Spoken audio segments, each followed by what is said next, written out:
All right, there's so much chaos in the sports world right now. We're seeing the MLS having a hard time keeping their tournament together. The NBA bubble has players sleeping with cockroaches and worms. It's true. It's true. Am I saying anything's not true? No. And worms. No, that cockroach, like, and I've seen cockroaches before. That guy was huge. One. Like he was a big daddy. Yeah, that cockroach so say what you will. Huge. Dana White just keeps winning because the UFC fighters are staying. I think they have gold toilet seats.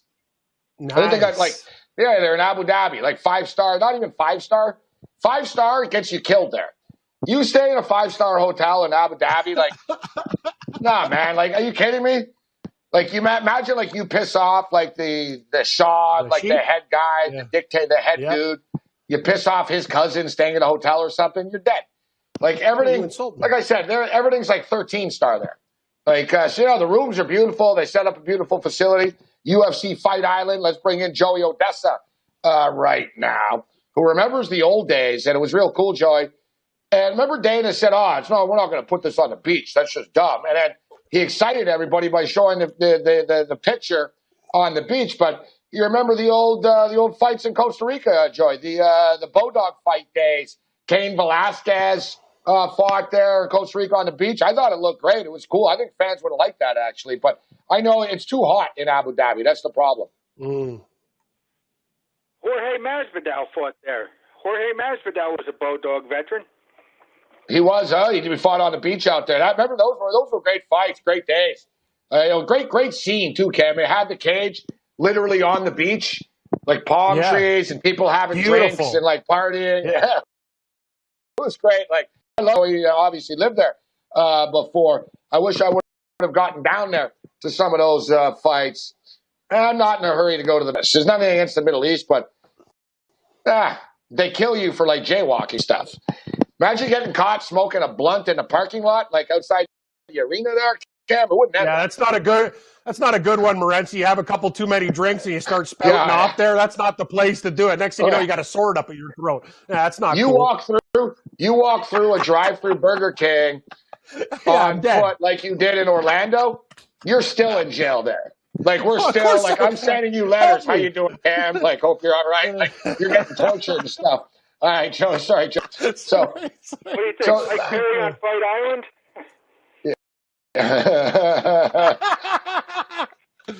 Mike Perry might be on right.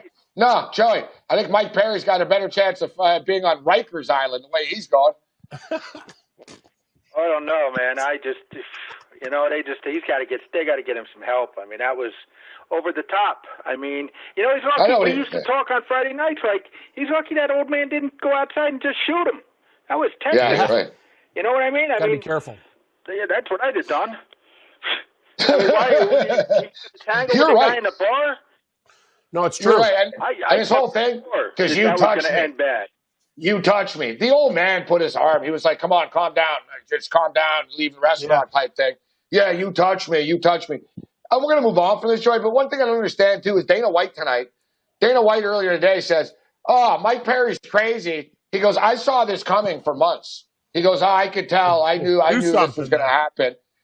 You put him on your co-main event last Saturday night, Dana. It's true. But you can't deny a guy from making a living until he actually screws up. I mean, look at the guys coming out of college, going into the NFL. How many of those guys are, have problems? I know. They all, not all of them, but a good percentage.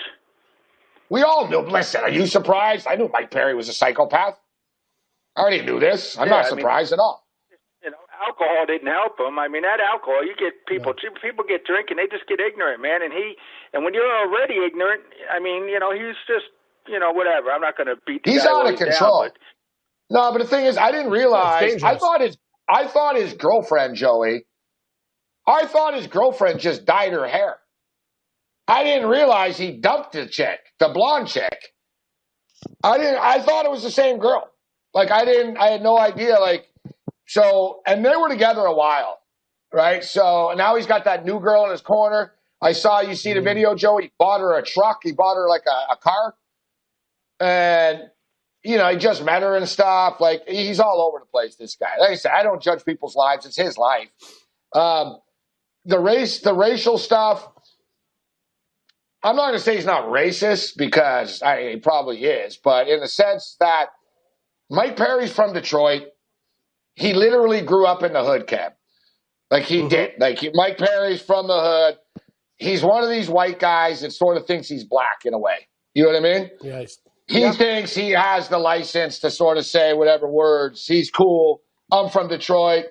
I got a lot of black friends. And then he's also one of these, I'm not racist, I hate everybody guys, right? So, he's one of those type of guys. But to me, he's just a jarhead. And the thing is, people praise him. Who cares? You beat Mickey Gall. Who cares about beating Mickey Gall, Joey? Like, seriously? You know what?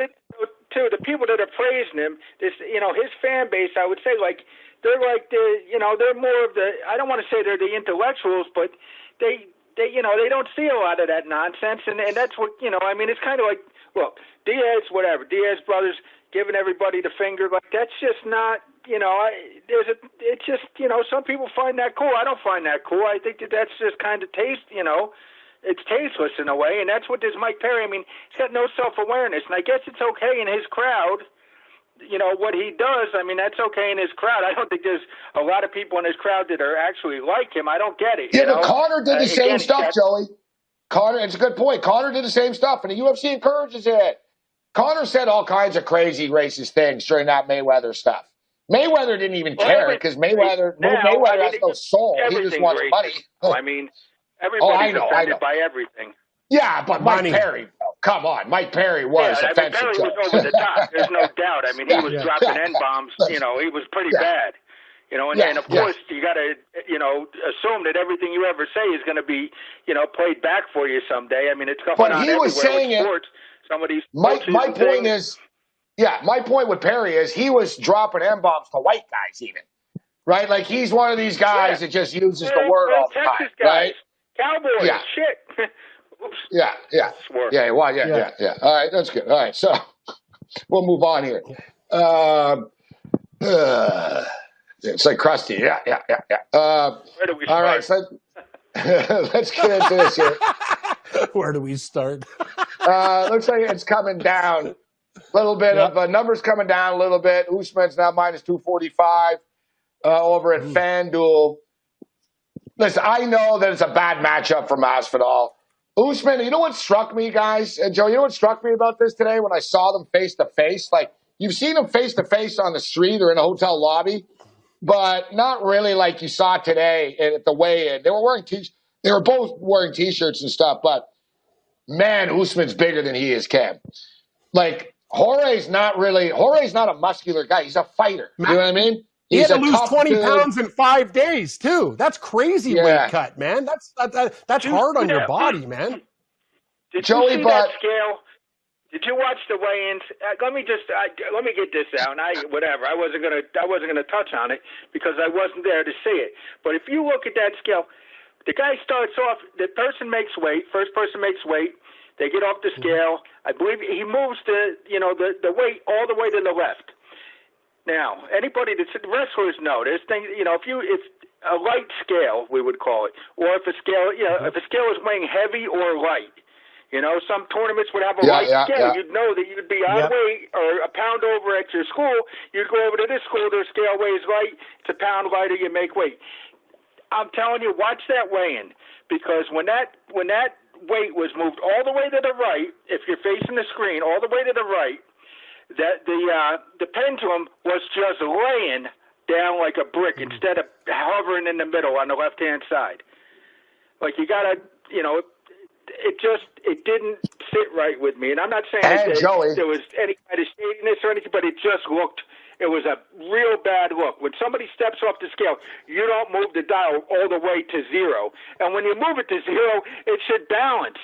It shouldn't be like a brick hitting the bottom, for Christ's sake. It was bad. Watch the video. I mean, I don't know how people aren't complaining about it or bitching about it. And let's be real. This isn't in Nevada. It's not in California even or anywhere. It's United Emirates. They own part of the UFC. as if anyone's going to step up. Hey, this scale, you guys didn't do it right? As if. All right, hang in, we'll get some picks next. Never being a Cam fan, but I will tell you, the officials never gave him the benefit of the doubt. He would get crushed, and there wouldn't be any penalty flags for late hits. So, welcome to the real world Patriots from that standpoint. The Sports Grid Network.